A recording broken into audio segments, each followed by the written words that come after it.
Hey guys, Sachin Saxena here. Welcome to IT वाले भैया। और आज के इस वीडियो में हम बात करने वाले हैं जावा मेथड्स के बारे में। सो मेथड्स क्या होता है उसके बारे में बात करेंगे। उससे पहले मैंने यहाँ पे एक न्यू प्रोजेक्ट जो है मेथड्स नाम से क्रिएट कर लिया है और यहाँ पे यूज़र फंड नाम से मैंने एक जावा क्लास जो है क्रिएट कर लिया और यहाँ पे मेन मेथड को भी यहाँ पर कॉल करा लिया है। अब यहाँ पर बात करते हैं कि यार जावा में मेथड्स होता क्या है। तो अगर मैं गूगल पे आऊँ और सिंपली सर्च करता हूँ मेथड्स इन जावा, जैसे कि आप यहाँ पे देख सकते हैं कि यहाँ पे एक इमेज आ रही है, मेथड डिक्लेरेशन लिखा हुआ है। तो हमें सबसे पहले समझना है कि मेथड्स होता क्या है। तो मेथड बेसिकली आप अगर आपने और कोई प्रोग्रामिंग लैंग्वेज पढ़ी है तो उसमें आपने फंक्शन एक टॉपिक पढ़ा होगा। तो जस्ट जो फंक्शन है वही चीज़ यार हम उसको बोल देते हैं जावा में मेथड्स। अब यहाँ पर मेथड क्या होता है? मेथड बेसिकली आप अपने कोड के रीयूजेबिलिटी को बढ़ाने के लिए, आप अपने कोड की रीडेबिलिटी को बढ़ाने के लिए, अपना जो लाइन ऑफ कोड है उसको कम करने के लिए यूज़ किया जाता है मेथड्स का, ताकि आप वही सेम कोड बार बार ना लिखना पड़े आपको। अब यहाँ पर आपको बताऊँ, अब आप सोचोगे यार लूप भी तो यही चीज़ हो रही थी। तो आपको बताता हूँ एक एग्जांपल से। जैसे कि आपको क्या करना है, कोई भी मैंने बोला कि आपको एक ऐसा प्रोग्राम लिखना है जिसमें 2 नंबर का सम कराना है। तो आप बहुत ईजिली से यार आप यहाँ पे 2 नंबर इनपुट कराएंगे और उसके बाद उसका आप लॉजिक लिख देंगे, a प्लस बी को ऐड करा दिया, सम में सी में प्रिंट करा दिया, सम में प्रिंट करा दिया, उसे प्रिंट करा के डन, आपका काम हो गया। लेकिन अगर मैं कहूँ ये चीज़ आपको ऐसे बार बार 2 नंबर यूज़र से 10 बार लेने हैं और 10 बार आपको करना है, तो ऐसे तो वो लॉजिक लिखते लिखते आपका कोड बहुत बड़ा हो जाएगा। तो क्यों ना, और यहाँ पर हम सेम प्रोसेस फॉलो कर रहे हैं क्योंकि लॉजिक तो प्लस करने का वही है, 2 नंबर को उठा के ऐड किया, तो क्यों ना हम उसका एक अलग ब्लॉक ऑफ कोड बना ले। तो अगर आप यहाँ गूगल पे जाते हैं और सिंपली सर्च करते हैं मेथड इन जावा, तो आपको यहाँ पर एक डेफिनेशन मिलेगी। सो डेफिनेशन आप देख सकते हैं, a method is a block of code which only run when it is called. Simple कि मेथड बेसिकली एक ब्लॉक ऑफ कोड होता है, जब आप ये तभी रन होगा जब आप इसे कॉल करोगे। तो आपको मेथड को कॉल करना पड़ता है, सिंपल, ठीक है। तो अब यहाँ पर मेथड का आप एक बेसिकली एक हिस्सा बना लोगे, एक अलग से आप एक ब्लॉक ऑफ कोड बना लोगे जिसको हम जब कॉल करेंगे तब वो वर्क करने लगेगा। तो थ्योरेटिकली बाजी काफ़ी हो गई। अब आते हैं मेन चीज़ पर कि आखिर मेथड होता क्या है और कैसे वर्क करता है। तो यहाँ पर आप देख सकते हो ये मेथड का डिक्लेरेशन दिया है कि इस तरीके से हमें मेथड को डिक्लेयर करना होता है। सबसे पहले हमको एक्सेस स्पेसिफायर देना होता है। अब ये चीज़ आप स्किप कर सकते हैं अभी के लिए, जस्ट आप ये बोल दीजिए कि आपको पब्लिक लिखना है यहाँ पर, क्योंकि आप चाहोगे कि आपका मेथड जो है पूरी क्लास में विजिबल रहे, तो यहाँ पर आपको पब्लिक लिखना है, ठीक है। अब यहाँ पर रिटर्न टाइप दिया हुआ है। रिटर्न टाइप बेसिकली यहाँ पर दिया हुआ है इंटीजर। बेसिकली रिटर्न टाइप क्या होता है, जब भी आप कोई मेथड डिक्लेयर करते हो तो वो यार कुछ ना कुछ रिटर्न करेगा। जैसे आप कुछ खाना खाते हो तो आप रिटर्न करते हो सुबह, ठीक है, आप ऐसी चीज़ें एक्सट्रैक्ट कर देते हो। तो ऐसी कोई भी चीज़ जब आप कहीं डालोगे तो कुछ ना कुछ निकलेगा, ठीक है। कुछ इनपुट डालोगे तो कुछ आउटपुट आएगा। सिमिलर ऐसे काइंड ऑफ, बहुत गंदा सा एग्जाम्पल था बट आप समझ गए होगे कि कुछ ना कुछ फंक्शन जो है वो रिटर्न करता है। उसी तरीके से आपको उसका नाम देना पड़ेगा। जैसे आपका नाम है, ठीक है, रामू, श्यामू, गोलू, मोलू, कुछ भी नाम हो सकता है, वैसे आपको फंक्शन का भी नाम देना होगा। और पैरामीटर क्या है, ये ऑप्शनल होता है, तो इसके बारे में बात करेंगे। और रिटर्न भी ऑप्शनली होता है। और यहाँ पर आप मेथड का बॉडी देते हो, तो कुछ इस तरीके का जो है सिंटैक्स होता है। ये मेथड का हेडर है, ये इसके अंदर जो लिखा जाएगा वो सिग्नेचर रहेगा। मेथड का बॉडी बोल सकते हो, सिग्नेचर बोल सकते हो। तो चलो हम यहाँ पे यार क्रिएट करते हैं, मेथड को अच्छे समझते हैं। तो सबसे पहले मैं यहाँ पर आपको बता रहा हूँ कि मेथड जो है किस तरीके से डिक्लेयर करना है। तो यहाँ पर आप देख सकते हो कि मेन फंक्शन जो है वो खुद एक मेथड है, ये देख सकते हो। हाँ, एक चीज़ अब आपको पता होना चाहिए कि हम लोग जो फंक्शन खुद से क्रिएट करते हैं उनको बोलते हैं यूज़र डिफाइंड फंक्शन, ठीक है। और जावा में पहले से कुछ मेथड्स होते हैं, जैसे कि एक मेन मेथड है, दिस इज़ अ मेथड, ठीक है। और इसी तरह से आप प्रिंट एलन लगाते हो तो वो एक मेथड है। जावा में यार 2 टाइप के मेथड्स होते हैं, ठीक है। एक तो होते हैं जो पहले से प्री डिफाइंड होते हैं। प्री डिफाइंड मतलब जो पहले से हैं। प्री डिफाइंड आपको समझने का सिंपल सा फंडा है कि आप उसको ऐसे समझ लो कि जिसमें ये लगा रहता है, ऐसा ब्रैकेट लगाओ। आप कोई भी एक फंक्शन उठा लो जिसमें ऐसा ब्रैकेट लगाए, समझो वो एक मेथड है, ठीक है। प्री डिफाइंड मेथड्स होते हैं। और उसी तरीके से दूसरे टाइप के होते हैं यूज़र डिफाइंड, जो कि यूज़र अपने सुविधा के अनुसार बना ले। जैसे मुझे 2 नंबर का सम करना है तो मैंने उसके लिए एक फंक्शन बना लिया या मेथड बना लिया, ठीक है। तो अभी प्री डिफाइंड को समझने का कोई मतलब नहीं है, हम बात करेंगे यूज़र डिफाइंड के बारे में। और यूज़र डिफाइंड फंक्शन जो है कैसे हम बनाएंगे। तो यहाँ पर मेरे पास एक क्लास है यूज़र फंड नाम के और उसके अंदर मेन मेथड है। हमको यार देखिए जावा में जो होता है हर चीज़ यार ऑब्जेक्ट, क्लास ऑब्जेक्ट के फॉर्म में रहती है। तो यहाँ पर आप जो भी फंक्शन बनाएंगे किसी ना किसी क्लास के ही अंदर होगा आपका फंक्शन। ऐसा नहीं कर सकते कि आपने क्लास के बाहर वो फंक्शन बना दिया, वो वर्क ही नहीं करेगा, ठीक है, एरर दे देगा आपको। तो मैं यहाँ पे एक सिंपल सा फंक्शन बनाने का कोशिश करता हूँ। तो सबसे पहले आपने देखा था यहाँ पर एक्सेस स्पेसिफायर लगाते हैं।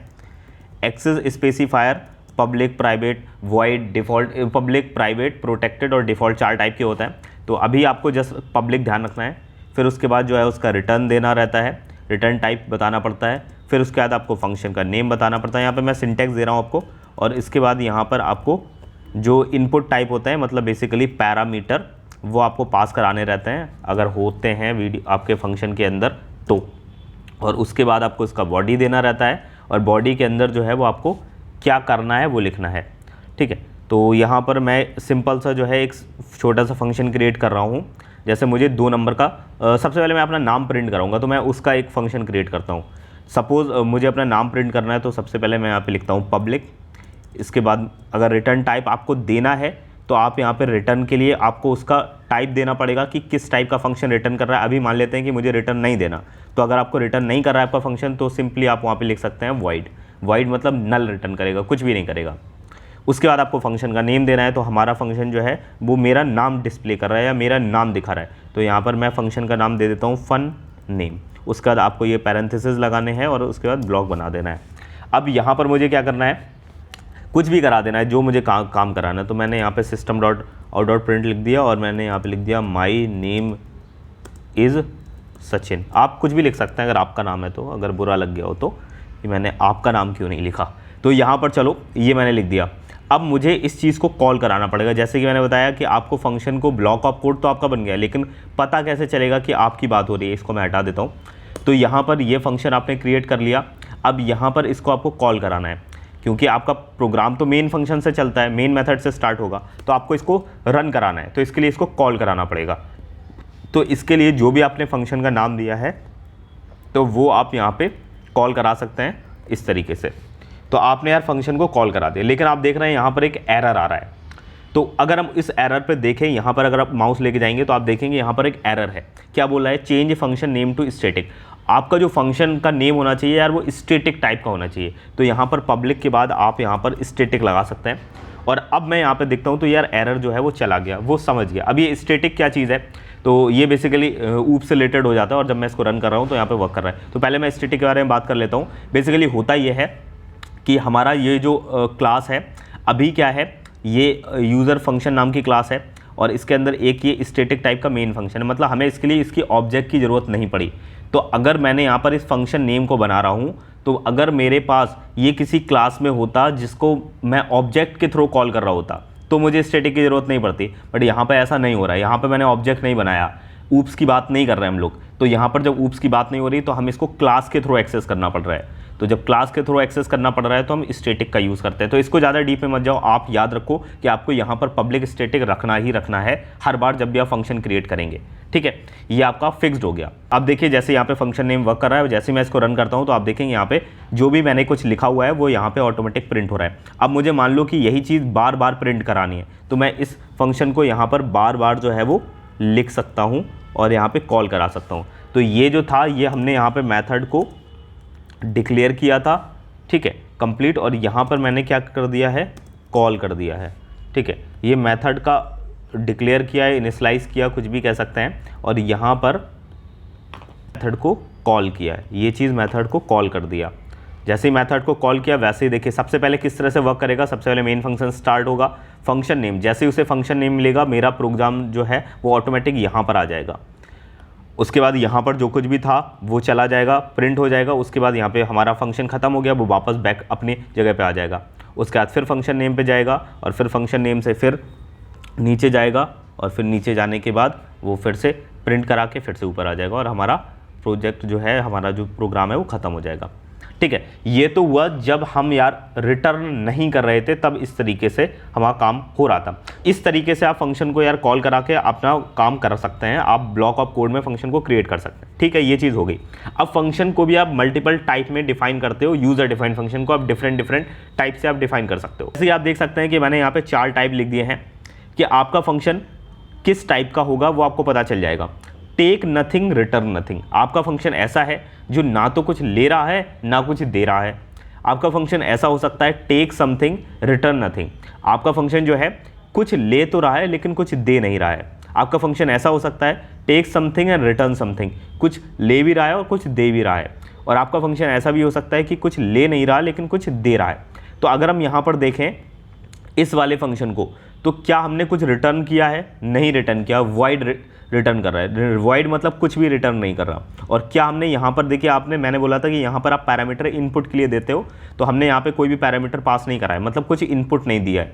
तो ना तो मैंने यहाँ पे कुछ दिया है ना कुछ लिया है। तो यहाँ पर मेरा जो फंक्शन है इस टाइप का है, take nothing and return nothing type का, कि ना तो कुछ ले रहा है ना कुछ दे रहा है, जस्ट सिंपल सा प्रिंट करा दे रहा है। ठीक है, अब मान लीजिए कि अब हमेशा यही रहेगा यहाँ पर कि कोई व्यक्ति आएगा वो प्रिंट कराएगा, तो उसका नाम ना प्रिंट होके वो तो हमेशा मेरा ही नाम प्रिंट होगा, बिकॉज यही सेम चीज़ प्रिंट हो रही है बार बार। तो क्यों ना हम इसको ऐसा फंक्शन बनाएं जो कि ये फंक्शन कुछ जो है इनपुट करे जिसका नाम उसका नाम ही प्रिंट करे। ठीक है, तो अगेन मैं क्या करता हूँ, यहाँ पर सबसे पहले एक फंक्शन क्रिएट करता हूँ। अब ये चीज़ तो आपको लिखनी है पब्लिक स्टैटिक। अब उसके बाद रिटर्न अगर आपको कराना है तो कराइए, अदरवाइज वॉइड लिख सकते हैं। अभी अगर रिटर्न नहीं कराना, फंक्शन का नेम दे देते हैं, फंक्शन नेम। और अब मान लीजिए कि मुझे यहाँ पे कुछ इनपुट देना है, यूज़र से कुछ लेना है। तो मान लो कि यूज़र अपना नाम डाले उधर पे, तो मैंने यहाँ पे स्ट्रिंग टाइप का डिफाइन कर दिया। ये पैरामीटर जो होता है वहाँ पे आपको डेटा टाइप लिखना रहता है प्लस वेरिएबल का नाम, तो आप कुछ भी दे सकते हैं, स्ट्रिंग नेम ही दे दिया मैंने। उसके बाद यहाँ पर आपने क्या करना है, जो भी चीज़ करानी है, मुझे इसको प्रिंट कराना है, तो मैंने यहाँ पे लिख दिया योर नेम इज़, और यहाँ पे मैं नेम को जो है वो प्रिंट करा देता हूँ। क्लियर।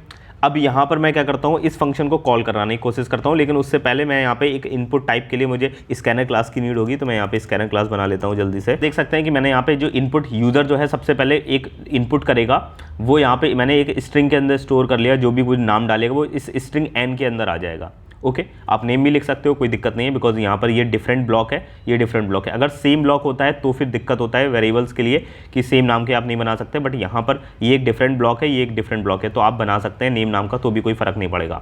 ओके, अब यहाँ पर मैं फंक्शन को कॉल करता हूँ। तो फंक्शन का नाम क्या था, फन नेम। तो मैं अगर फन नेम को कॉल करूँगा और यहाँ पर इस तरीके से, तो आप देखेंगे एरर दे रहा है। ये एरर क्यों दे रहा है, बिकॉज ये बोल रहा है कि यहाँ पर कुछ इनपुट भी है। ठीक है, इनपुट क्या है, इनपुट ये है, आर्गुमेंट है, देखिए add argument to match fun name string, कि यहाँ पर जो है इनपुट टाइप भी देना है, कुछ पैरामीटर भी पास कराना है। तो यहाँ पर एक स्ट्रिंग टाइप का जो है डेटा पास कराना है। तो आप एक तो तरीका ये है कि मैंने यहाँ पर ये लिया है, आप डायरेक्टली नाम पास कर सकते हैं इस तरीके से, तो भी काम करेगा। लेकिन हम क्या चाहते हैं, हमने यहाँ पे कोई भी यूज़र नाम डाले अपना, तो यहाँ पर मैंने एक वेरिएबल इसीलिए बनवा लिया है कि जो भी कुछ यूज़र डालेगा वो एन के अंदर स्टोर हो जाएगा, और एन को मैं यहाँ पर इनपुट करा दूंगा। तो आप जैसे ही एन यहाँ पर इनपुट हो जाएगा, वैसे ही वो नाम एन यहाँ से जाएगा इसके अंदर। तो अब जैसे ये फंक्शन कॉल हुआ वैसे ही फंक्शन हो जाएगा, और यहाँ पर जो भी नाम है वो आ जाएगा, और प्रिंट में क्या हो जाएगा, योर नेम इज, और यूज़र ने जो भी नाम डाला होगा वो प्रिंट हो जाएगा। तो चलो मैं यहाँ पर क्या करता हूँ, सबसे पहले तो एक मैसेज प्रिंट करा देता हूँ, एंटर योर नेम। तो सबसे पहले यूज़र अपना नाम डालेगा। फॉर एग्जाम्पल जैसे किसी का नाम है लालू, तो लालू जी ने अपना नाम डाला, एंटर किया। तो यहाँ पर जैसे ही एंटर किया फंक्शन कॉल हुआ, और यहाँ पे ऑटोमेटिक प्रिंट हो गया योर नाम इज़ लालू। कोई बात नहीं, मैं अगेन कराऊंगा, और यहाँ पे मैं फिर से कोई नेम दे देता हूँ, नानू दे देता हूँ, एंटर करता हूँ, तो योर नेम इज़ नानू। ठीक है, अब कुछ इस तरीके से आप जो है वो इनपुट करा सकते हो। अब ये चीज़ यार मेरे कोड को कैसे कम कर रही है मैं आपको बताता हूँ। तो यहाँ पर एक बार देखिए फंक्शन प्रिंट कर रहा है। अब जैसे मान लीजिए कि कोई दूसरा बंदा आता है, उसे अपना नाम डालना है, तो यही सेम चीज़ मैं यहाँ पर दोबारा से दे देता हूँ कि यूज़र ने अपना नाम डाला और फिर से वो स्ट्रिंग इनपुट कराएगा। चलो कोई और स्ट्रिंग दे देता हूँ एम नाम की, और अब यहाँ पर यूज़र फिर से फंक्शन कॉल कर सकता है, फंक्शन नेम, और यहाँ पे मैंने एम दे दिया। तो अब देखो क्या होगा, सबसे पहले ये एंटर योर नेम, यूज़र एन नाम डालेगा, एन के अंदर स्टोर हो जाएगा, फंक्शन कॉल हो जाएगा, ऑटोमेटिक नेम प्रिंट हो जाएगा। नीचे एक फंक्शन खत्म हुआ, अगेन फिर से नेम, यूज़र फिर से डालेगा, इस बार एम के अंदर स्टोर होगा, फिर से फंक्शन कॉल होगा, और यहाँ पे फिर से। तो हमें यार बार बार प्रिंट कराने के लिए नेम जो है वो कोड अलग से नहीं लिखना पड़ रहा। जैसे मान लो कोई लालू जी हैं, इनके भैया जी आ गए, कोई कालू जी, तो कालू जी। तो आप देख सकते हैं enter your name is Lalu, enter your name Kalu, and your name is Kalu. तो लालू कालू भाई जो हैं प्रिंट हो चुके हैं इस तरीके से। तो आपका जो कोड है वो काम जो है आसान कर देगा, और यहाँ पर आपके कोड की रीडेबिलिटी बढ़ जाती है। समझ आ जाता है कि डायरेक्टली फंक्शन नेम है, आप फंक्शन पे क्लिक करते हैं तो आप डायरेक्टली फंक्शन पे पहुँच जाएंगे कि हमारा जो फंक्शन है वो कहाँ पर लिखा हुआ है। Guys let's talk about tech something return something function. तो यहाँ पर हमने यार इनपुट लेने के लिए एक स्कैनर क्लास जो है ऑलरेडी लगा रखा है। अब मैं यहाँ पे मान लीजिए कि मुझे क्या करना है, दो नंबर का मल्टीप्लिकेशन निकालना है, ठीक है। उसके लिए मुझे एक फंक्शन बनाना है। तो मैंने ऑलरेडी जो आपको दो तरीके के ये तरीके बताए, टेक नथिंग रिटर्न नथिंग और टेक समथिंग रिटर्न नथिंग। आप इस टाइप के भी बना सकते हो जिसमें आप पैरामीटर, अगर आप टेक नथिंग रिटर्न नथिंग बना रहे हो तो उसमें आपको ना तो पैरामीटर इनपुट कराने हैं, बल्कि आपको पहले से वैल्यू देनी होगी, और ना ही आपको उसको रिटर्न कराना है। मतलब आपको वॉइड टाइप का आपका फंक्शन क्रिएट करना होगा। और अगर आप इस टाइप का फंक्शन क्रिएट करते हैं तो इसमें आपको समथिंग इनपुट करना होगा, यानी कि आपको नंबर्स जो है वैल्यूज इनपुट कराने होंगे यूजर से, और उसके बाद आपको रिटर्न कुछ नहीं करना है, फंक्शन आपका वाइड टाइप का ही रहेगा। नाउ लेट्स टॉक अबाउट कि हमें यार कुछ जो है देना है और कुछ लेना भी है, यानी कि हम यहाँ पर वॉइड टाइप का रिटर्न नहीं बनाएंगे बल्कि इनपुट भी पैरामीटर देंगे।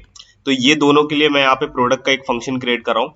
तो सबसे पहले यहाँ पर देखिए ये हमारा मेन क्लास क्लोज हो रहा है। आपको स्कोप का बहुत ध्यान रखना है कि कहाँ से कहाँ तक जो है वो आपका स्कोप है, आपको उसके बाहर। तो मेन फंक्शन के बाहर मैं इस यूजर फन नाम की क्लास के अंदर एक फंक्शन क्रिएट करूंगा। मैंने बताया कि आपको कोई भी फंक्शन जो है आपको उसमें स्टार्टिंग में पब्लिक स्टैटिक देना होगा ताकि वो विजिबल रहे और आपका फंक्शन एक्सेसिबल हो डायरेक्टली बिना किसी ऑब्जेक्ट के। तो यहाँ पर पब्लिक स्टैटिक, अब जैसे कि मैंने बताया कि मुझे कुछ रिटर्न करना है तो वो हम आगे देखेंगे रिटर्न क्या करना है। पहले मैं यहाँ पे स्पेस देके फंक्शन का एक नेम बना देता हूँ। तो मुझे दो नंबर का मल्टीप्लीकेशन करना है तो मैं फंक्शन का नाम उसी से रिलेटेड मल्टीप्लाई रख लेता हूँ। और अब यहाँ पर मल्टीप्लाई क्या होगा, मल्टीप्लाई कुछ नंबर्स का होगा। तो मुझे पता है कि जब इनका दो नंबर्स का आपस में मल्टीप्लिकेशन होगा तो रिजल्ट किस में आएगा। ऑब्वियसली बात है, रिजल्ट मुझे या तो इंटीजर में चाहिए होगा, फ्लोट में चाहिए होगा, या डबल में चाहिए होगा। तो फॉर एग्जाम्पल मैं इंटीजर्स का मल्टीप्लिकेशन कर रहा हूँ, तो यहाँ पर मैंने इंट दे दिया, मतलब डेटा टाइप मैंने उसे बता दिया कि रिटर्न टाइप इंटीजर में ही होगा। और इसी तरीके से मैं यहाँ इनपुट लूंगा। तो इनपुट इस बेसिस पे होगा कि मुझे पता होना चाहिए कि क्या हो रहा है, कितने नंबर का मल्टीप्लाई हो रहा है, कितनी चीजों की मुझे जरूरत है। तो जब जैसे कि बात हो रही है, मुझे पता है इस बात का, मुझे फंक्शन क्रिएट करना है कि दो नंबर का मल्टीप्लिकेशन कराना है। तो यहाँ पर कितने नंबर पास होंगे, मुझे समझ आ रहा है दो नंबर पास होंगे। तो यहाँ पर मुझे इनपुट पैरामीटर में दो वैल्यूज प्रोवाइड करनी होंगी, और वो नंबर है और इसलिए इंटीजर ले लेता हूँ। तो यहाँ पर मैं कोई भी ऐसी वैल्यू ले लेता हूँ, इंट एक्स इंट वाई। यहाँ पर आप कितने भी पैरामीटर आप यूज करेंगे, आप अनलिमिटेड यूज कर सकते हैं, लेकिन यहाँ पर हर बार आपको सबका डेटा टाइप एक्सप्लेन करना होगा, क्योंकि जावा में एक चीज होती है जिसको हम बोलते हैं मेथड ओवरलोडिंग, मेथड ओवरराइडिंग। तो उसमें हम आगे समझेंगे। तो उसमें ऐसा होता है कि हम ऐसे सेम नाम के फंक्शंस भी क्रिएट करते हैं, और सेम नाम के फंक्शंस होते हैं बट वहां पर जो टाइप रहता है वो चेंज हो जाता है। तो ये आगे की चीज है, ऊप्स कॉन्सेप्ट की हम बात कर रहे हैं, तो ये हम आगे समझेंगे। इसलिए फिलहाल अभी आप इतना देखिए। तो आपको जब भी फंक्शन के इन पैरामीटर्स देने हैं तो यहाँ पर हमेशा डेटा टाइप आपको देना होगा, कॉमा के साथ आप सेपरेट कर सकते हैं। ऐसे आप अगर 3 नंबर का मल्टीप्लिकेशन करना है तो आप ऐसे वेरिएबल क्रिएट कर लीजिए। फिलहाल अभी मुझे दो ही की जरूरत है तो मैं यहाँ पे दो ही बना देता हूँ। अब यहाँ पर क्या करना होगा, मैंने यहाँ पर रिटर्न दे रखा है इंटीजर टाइप का और इनका मल्टीप्लाई होगा। तो अब यहाँ पर मुझे मल्टीप्लाई करना, तो एक तो तरीका ये है कि मैं एक वेरिएबल बना लूं इंट जेड, तो उसके बाद चीज का जो भी मल्टीप्लीकेशन आए उसको रिटर्न करा दूं। तो मुझे कुछ इस तरीके से करना होगा, z is equal to x into y. तो यहाँ पर क्या होगा, x और y का मल्टीप्लीकेशन हो जाएगा और जो कि स्टोर हो जाएगा कहां पर, z के अंदर। और इस z को मुझे क्या करना होगा, वापस भेजना पड़ेगा इस फंक्शन में। तो पहले तो मैं यहाँ पे क्या करूंगा, उसके लिए मुझे यहाँ पे करना होगा रिटर्न और यहाँ पर z। यार मैंने जो फंक्शन है वो एक कंप्लीट कर लिया है, लेकिन मैंने फंक्शन को अभी कॉल नहीं कराया है। तो फंक्शन तो क्रिएट हो चुका है बट हमारा फंक्शन कॉल नहीं हो रहा है, ये किसी काम का नहीं है। तो समझ लीजिए जैसे आपके सामने खाना बिल्कुल परसा हुआ रखा हुआ है, बस आप उसे खा नहीं रहे हो। सिमिलरली वही काइंड ऑफ सिचुएशन है। तो यहाँ पर जो है वो मैंने फंक्शन क्रिएट कर लिया, मुझे बस कॉल करना है फंक्शन को। तो ये रहा हमारा मेन फंक्शन। यहाँ पर हम क्या करेंगे, मुझे दो नंबर का इनपुट कराना है, तो मुझे यहाँ पर इंटीजर इनपुट कराने, ऑब्वियसली बात है। तो चलो मैं एक मैसेज प्रिंट करा देता हूँ पहले। यहाँ पे मैं लिख देता हूँ enter two numbers, enter two numbers. मैंने यहाँ पे एक मैसेज दे दिया। उसके बाद अब मुझे यहाँ पे दो इंटीजर इनपुट कराने हैं। तो इंटीजर ऑब्वियसली बात है कि मुझे एक इंटीजर वेरिएबल में स्टोर करने होंगे। तो यहाँ पर मैं एक वेरिएबल ले लेता हूँ इंट ए, और ए को यहाँ पर नेक्स्ट इंट के अंदर स्टोर करा देता हूँ स्कैनर क्लास की हेल्प से।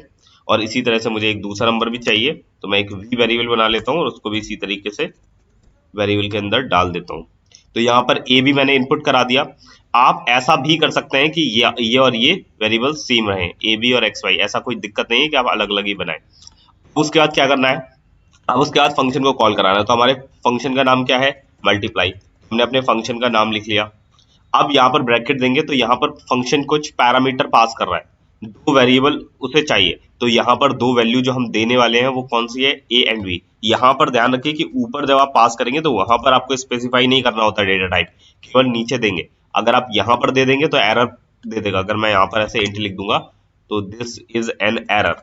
ओके, ठीक है। तो यहाँ पर कोई नीड नहीं है, बिकॉज फंक्शन अब एज और बी ऑलरेडी डिक्लेयर्ड है पहले से, क्योंकि यहाँ पर ऐसा था ये डिक्लेयर नहीं था ऊपर, तो इस वजह से आपको वहां देना पड़ता है। ठीक है, फंक्शन हमारा कॉल हो चुका है, तो ये हमारा फंक्शन कॉल हो गया। लेकिन अभी यहाँ पर ये वैल्यू रिटर्न हो रही है, तो पहले मैं आपको कुछ एक्सप्लेन कर देता हूँ ये फंक्शन और ये प्रोग्राम किस तरीके से वर्क कर रहा है, इसका फ्लो क्या है, फिर आपको आगे बताता हूँ। तो यहाँ पर सबसे पहले मैसेज प्रिंट होगा, एंटर 2 नंबर, जैसे ही प्रोग्राम रन होगा, और मुझसे 2 नंबर इनपुट करने के लिए कहा गया है। तो मुझे 2 नंबर इनपुट करने, तो फॉर एग्जाम्पल मैं एक नंबर डाल देता हूँ 19 और एक नंबर यहाँ पर दे देता हूँ फॉर एग्जाम्पल 5। 19 5 का पता है किसी किसी को, जिसको पता है बता देना भैया जल्दी से। यहाँ पर 19 और 5 का मैं आपस में मल्टीप्लिकेशन करा रहा हूँ। अब उसके बाद मल्टीप्लाई फंक्शन कॉल होगा। जैसे ही मल्टीप्लाई फंक्शन कॉल होगा, यहाँ पर ए की जो भी वैल्यू इनपुट की गई होगी, ठीक है, ए की वैल्यू जो कुछ भी इनपुट होगी वो यहाँ पर इस एक्स के अंदर आ जाएगी, और यहाँ पर जो वी की वैल्यू होगी वो यार यहाँ पर आ जाएगी वाई के अंदर, कुछ इस तरीके से। ओके, एक्स और वाई की वैल्यू आ चुकी है, यानी कि ए की वैल्यू एक्स में, वी की वैल्यू वाई में, तो यहाँ पर वैल्यू आ चुकी है। उसके बाद एक जेड वेरिएबल इनिशियलाइज हुआ, एक्स और वाई का आपस में मल्टीप्लाई हो गया और यहाँ से जेड को रिटर्न कर दिया। एक चीज आपको बता दूं, जावा में जो है, अगर आपने ऑलरेडी लैंग्वेज पढ़ रखी है लाइक सी या सी प्लस प्लस, तो आपने एक कॉन्सेप्ट पढ़ा होगा लाइक पॉइंटर। तो पॉइंटर से आप डायरेक्टली आप मेमोरी में एड्रेस को एक्सेस कर सकते थे। अगर आपने पढ़ा होगा एड्रेस के थ्रू, तो आप पॉइंटर में एड्रेस ऑफ लगाकर आप एक्सेस कर सकते थे, बट जावा में ऐसा नहीं होता। तो उसमें यार दो टाइप से हम फंक्शन को यूज करते हैं, एक पास बाय वैल्यू होता है और एक पास बाय रेफरेंस होता है। तो रेफरेंस मतलब एड्रेस, तो जावा जो है केवल आपको प्रोवाइड करता है पास बाय वैल्यू, आपको रेफरेंस की सुविधा नहीं मिलती है, आप डायरेक्टली मेमोरी को एक्सेस नहीं कर सकते हैं। ड्यू टू सिक्योरिटी पर्पज ऐसा किया गया, और थोड़ा सा इजी करने के लिए, बिकॉज जो है जावा और कंपेयर किया जाए जावा को सी लैंग्वेज से, तो थोड़ा सा कॉम्प्लिकेटेड होती है C language in comparison to Java. ऐसा क्यों, मैं आपको बता देता हूं, बिकॉज ऐसा ही कि बिकॉज वहां पर पॉइंटर जैसे कॉन्सेप्ट होता है जो कि काफी टिपिकल होता है, बट यहाँ पर पॉइंटर कॉन्सेप्ट हटा दिया गया है सिक्योरिटी पर्पज के लिए। तो अब यहाँ पर हम बात करते हैं कि ए और बी और यहाँ पर एक्स और वाई, ये डेटा यहाँ पर आ चुका है, ए बी के जो वैल्यू है वो एक्स और वाई में आ चुकी है। ओके, अब यहाँ पर मल्टीप्लाई हुआ जेड में और जेड की ने वैल्यू रिटर्न कर दी। अब ये वैल्यू रिटर्न हो गई, तो रिटर्न होके कहाँ जाएगी, रिटर्न होके अगेन यहाँ पर आएगी। लेकिन ये कहाँ स्टोर होगा, ये वैल्यू तो स्टोर नहीं कर रहा है, ये कोई वेरिएबल नहीं है। तो हमें क्या करना पड़ेगा, एक वेरिएबल बनाना होगा सेम उसी टाइप का जिस टाइप की वैल्यू ये रिटर्न कर रहा है। तो ये वेरिएबल रिटर्न कर रहा है इंट टाइप का, तो यहाँ पर मुझे एक बनाना होगा इंट, मैं कोई भी एक वेरिएबल देता हूँ, इंट रिजल्ट देता हूँ फॉर एग्जांपल। तो मैंने एक वेरिएबल बना लिया रिजल्ट टाइप का, तो जो कुछ भी आंसर यहाँ पर वापस रिटर्न होगा वो इस रिजल्ट के अंदर स्टोर हो जाएगा। और अगेन यहाँ पर मैं क्या कर सकता हूँ, रिजल्ट को जो है प्रिंट करा सकता हूँ। तो यहाँ पे मैं मैसेज दे देता हूँ, यहाँ पर मैंने एक मैसेज दे दिया मल्टीप्लिकेशन ऑफ 2 नंबर्स रिजल्ट। अब मैं इसको रन कराता हूँ, तो जैसे ही रन कराते हैं देखते हैं यहाँ पर एंटर 2 नंबर्स बोल रहा है। तो यहाँ मैं जल्दी से 2 नंबर डाल देता हूँ, फॉर एग्जाम्पल एक मैंने डाल दिया 19, दूसरा मैंने 5, एंटर किया, तो मल्टीप्लिकेशन ऑफ 2 नंबर्स 95। अगेन मैं एक बार फिर से इसको चला के दिखाता हूँ और यहाँ पे फिर कोई दूसरा नंबर डालता हूँ, फॉर एग्जाम्पल 95 कर देता हूँ, 95 को मल्टीप्लाई कराते हैं 9 से, तो यहाँ पर मल्टीप्लिकेशन ऑफ 2 नंबर्स इज 855। तो बहुत बढ़िया तरीके से हमारा जो है फंक्शन वर्क कर रहा है। तो इस तरीके से आप इनपुट दे भी सकते हैं और इनपुट ले भी सकते हैं, टेक समथिंग और रिटर्न समथिंग। ठीक है, तो यहाँ पर ऐसा जरूरी नहीं कि आपको कोई भी आप इन टाइप का ही ले, हमेशा आपका रिटर्न टाइप कैसा भी हो सकता है। जितने भी प्रिमिटिव डेटा टाइप आप पढ़ते हैं लाइक इंट, कैर, फ्लोट, स्ट्रिंग, आप किसी भी टाइप का रिटर्न टाइप जो है यहाँ पर यूज कर सकते हैं, और किसी भी टाइप का जो है प्रिमिटिव टाइप का आप यहाँ पर जो है वो इनपुट ले सकते हैं, इनपुट भी ले सकते हैं और रिटर्न टाइप भी करा सकते हैं। Let's talk about tech nothing and return something. अब ऐसा बात करते हैं कि आपको यार लेना कुछ नहीं है, केवल बस रिटर्न करना है। तो सिंपल सा है कि आपको क्या करना है, यहाँ पर कुछ भी इनपुट नहीं कराना है, वैल्यूज आपकी प्री डिफाइंड हो गई, तो यहाँ पर मुझे इनकी कोई जरूरत नहीं है, इनपुट कराने के वैल्यूज मैं इसी को ही सही कर सकता हूँ। तो यहाँ पर मैं क्या करूंगा, मुझे वैल्यू इनपुट ही नहीं करानी, तो एंटर 2 नंबर्स का कोई मतलब ही नहीं है, स्कैनर क्लास की मुझे यूज ही नहीं होगा। मुझे क्या करना है, डायरेक्टली दो नंबर इनपुट करा देना है। तो 2 नंबर इनपुट क्या कराने हैं, मुझे डायरेक्टली यहाँ पे वैल्यू पहले से देनी होगी। ठीक है, पहले से देनी होगी, बिकॉज मैं तो यहाँ पे इनपुट नहीं करा रहा हूँ ना पहले से, केवल वैल्यू को रिटर्न करा रहा हूँ। तो सबसे पहले मैं यहाँ पे क्या करूंगा, कि मुझे कोई नीड ही नहीं है, क्योंकि वैल्यू इनपुट नहीं हो रही है पहले से, वैल्यू पहले से दी जा रही है, प्रोवाइड की जा रही है वैल्यू। ठीक है, यहाँ पर हम क्या कर सकते हैं, यहाँ पर जस्ट हम अपने फंक्शन को कॉल करा लेंगे। तो फंक्शन का नाम हमारा क्या है, मल्टीप्लाई। मल्टीप्लाई फंक्शन का कॉल करा दिया। लेकिन जैसे कि मैंने बोला फंक्शन रिटर्न तो करेगा, इनपुट भले ही नहीं कर रहा हूँ। तो यहाँ पर मैं क्या करूंगा, यहाँ पर मैं वेरिएबल क्रिएट कर लेता हूँ int x is equals to 10 y is equals to 20। तो यहाँ पर मैंने फंक्शन के अंदर ही वैल्यू दे दी है, x की वैल्यू 10, y की वैल्यू 20 और z। अगर मैं इसको ना भी लिखूं और यहाँ पर कुछ इस तरीके से मैं इसको शॉर्ट में भी कर सकता हूँ, मैंने x और y को यहाँ पे ले लिया और उसके बाद यहाँ पे मैं डायरेक्टली रिटर्न लगा के x और y का मल्टीप्लाई करा देता हूँ। तो ऐसे एक वेरिएबल हमें एक्स्ट्रा नहीं लेना पड़ेगा, ये थोड़ा डायरेक्टली हो गया। तो यहाँ पर x इंटू वाई हो गया, यहाँ से ये x और y की जो भी वैल्यू होगी वो इसको रिटर्न कर देगा इंटीजर टाइप में। ठीक है, अब लेकिन रिटर्न तो हो रहा है, वैल्यू भले ही हमने यहाँ से नहीं पास कराई, वैल्यू मेन फंक्शन से नहीं दी गई, मतलब वैल्यू यहाँ पे प्री डिफाइंड है, पहले से फिक्स्ड है, जो कि फंक्शन से पास की गई है। अब उसके बाद क्या होगा, मल्टीप्लाई होने के बाद रिटर्न तो आएगा, तो रिटर्न तो मुझे इंटीजर में लेना ही पड़ेगा। तो यहाँ पर मैं क्या कर सकता हूँ, एक वेरिएबल बना दिया, फॉर एग्जाम्पल इंट जेड, ऐसा कुछ भी बना सकते हो, और इसके बाद आप यहाँ पर दिस आउट करा के जेड को प्रिंट करा दो। ठीक है, तो ये आपका जो है वैल्यू प्रिंट हो गई, देखिए डायरेक्टली उसने मल्टीप्लाई करके दे दिया। एक चीज आप यहाँ पे और कर सकते हो, अगर आपको डायरेक्टली करना है, आपको वेरिएबल नहीं बनाना है, तो आप डायरेक्टली मैसेज के अंदर प्रिंट करा दो। फॉर एग्जांपल यहाँ पर मैं क्या करता हूँ, दिस आउट करा देता हूँ और डायरेक्टली फंक्शन इसी के अंदर कॉल करा देता हूँ। जो भी रिटर्न वैल्यू होगी मुझे किसी वेरिएबल में डालना ही नहीं पड़ेगा, डायरेक्टली वैल्यू रिटर्न होकर यहाँ पे प्रिंट हो जाएगी। ठीक है, बस मुझे, लेकिन यहाँ पर ये कोई बेस्ट प्रैक्टिस नहीं मानी जाती है इस तरह की, बिकॉज जब आप फंक्शन जो यूज इसीलिए करते हैं ताकि आपका काम आसान हो जाए। लेकिन इस तरह से क्या होगा, आपकी वैल्यू तो फिक्स है, आपने एक बार जो फंक्शन के अंदर वैल्यू पुट कर दी, सिर्फ उसी का ही आप यूज कर पाओगे।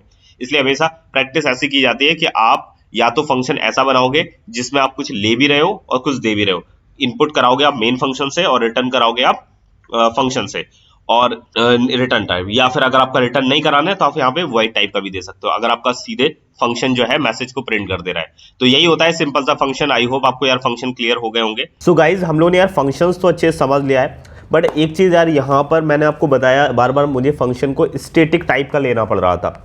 तो ये चीज़ आपको यार थोड़ा सा कन्फ्यूज़न ना हो, बिकॉज मैं आपसे बोल रहा हूँ कि हम ऑब्जेक्ट क्रिएट नहीं कर रहे हैं, इसलिए हम यहाँ पर जो है स्टैटिक यूज़ कर रहे हो। बट यहाँ पर थोड़ा सा आपको कन्फ्यूज़न ना रहे, इसलिए मैं आपको हल्का सा ऑब्जेक्ट और क्लास ऑब्जेक्ट के बारे में थोड़ा सा आपको आइडिया दे देता हूँ, जिससे आपको फंक्शंस के बारे में थोड़ा और अच्छे से क्लियर अंडरस्टैंडिंग हो जाए कि क्लास ऑब्जेक्ट क्यों हम वहाँ पे एग्जैक्टली स्टैटिक यूज़ कर रहे हैं, और अगर हम स्टैटिक नहीं लगाएंगे तो फिर हम कैसे फंक्शन को यूज़ करते हैं। वैसे ये थोड़ा ऊप्स कॉन्सेप्ट के बारे में चीज़ें हैं, बट आप हल्का सा समझेंगे तो आपको थोड़ा बहुत आइडिया लग जाएगा क्यों हम एग्जैक्टली यहाँ पर स्टैटिक का यूज़ कर रहे हैं। तो यहाँ पर जैसे मेरे पास एक क्लास है यूज़र फन नाम की, और ये रहा मेरा मेन मेथड। अब मैं क्या करता हूँ, एक न्यू क्लास क्रिएट कर लेता हूँ, एक मैं अदर नाम का या कोई भी नाम का एक क्लास क्रिएट कर लिया। फॉर एग्जांपल मैंने एक और क्लास बना ली। तो देखो एक क्लास तो ये रही यूज़र फन, और एक मैंने अपनी खुद की क्लास बना ली, ये तो हो गई जिसमें मेन फंक्शन है, और ये मेरी एक खुद की मैंने एक न्यू क्लास क्रिएट कर लिया। ऐसे जावा में आप मल्टीपल टाइप की कितनी भी क्लास क्रिएट कर सकते हो।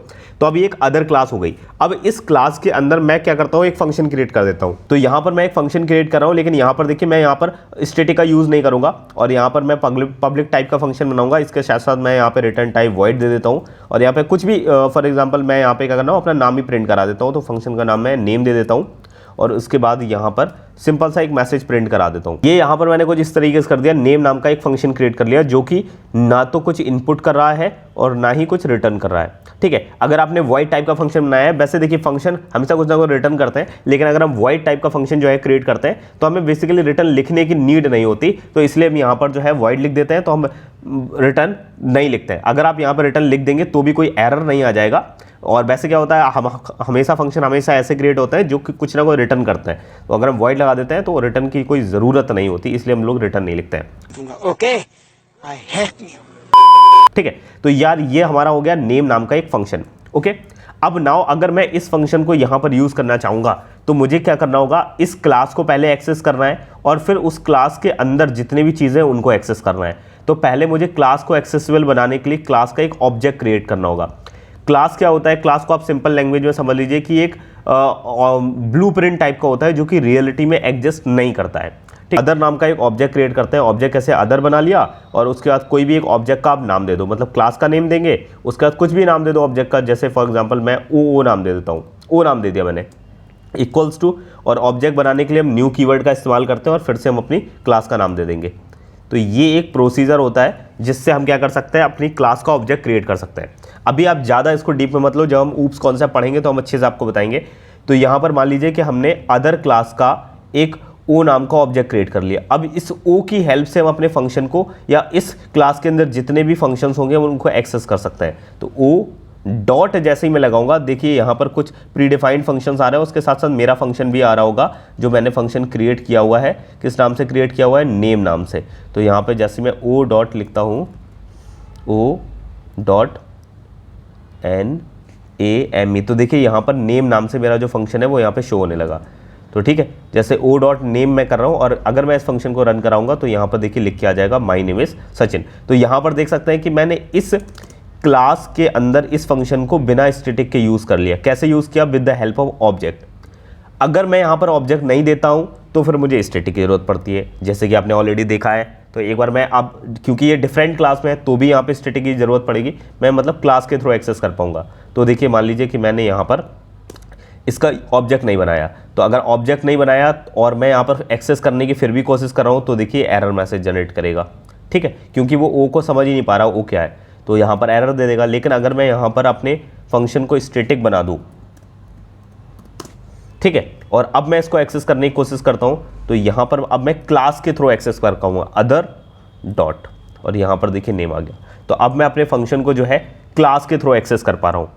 तो ये होता है फंडा स्टैटिक का, कि स्टैटिक मतलब ये होता है कि अगर आप स्टैटिक कीवर्ड का यूज़ करते हैं तो आप डायरेक्टली क्लास के थ्रू एक्सेस कर पाते हैं, आपको उसका ऑब्जेक्ट क्रिएट करने की ज़रूरत नहीं होती है, जो कि हम पहले भी कर रहे थे। पहले हम डायरेक्टली अपने इसी फंक्शन इसी क्लास के अंदर यूज़ कर रहे थे, तो हम डायरेक्टली यूज़ कर पा रहे थे।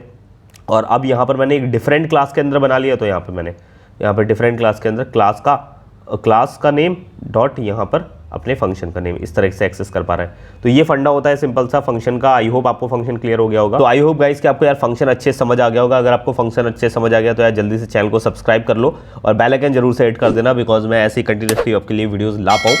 तो सब्सक्राइब करो और मिलते हैं नेक्स्ट वीडियो में। और नीचे कमेंट करके बताओ कि आपको यार वीडियोस पसंद आ रही हैं या नहीं आ रही। तो मिलते हैं नेक्स्ट वीडियो में। बहुत बहुत धन्यवाद कि आपने इस वीडियो को देखा। Thanks for watching.